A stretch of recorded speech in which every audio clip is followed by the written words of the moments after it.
شہر قائد کراچی در و دیوار پر وال چاکنگ کرنے والوں کے خلاف سندھ حکومت کا گرینڈ آپریشن کا آغاز کر دیا گیا۔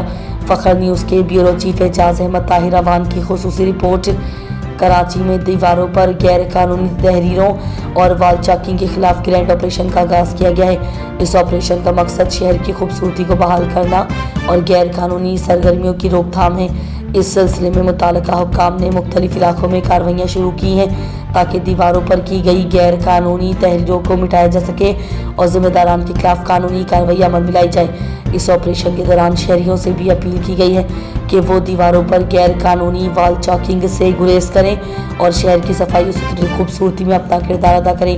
مزید برآں حکام نے خبردار کیا ہے کہ دیواروں پر غیر قانونی تحریریں کرنے والوں کے خلاف سخت قانونی کارروائی کی جائے گی تاکہ مستقبل میں اس قسم کی سرگرمیوں کی حوصلہ شکنی ہو۔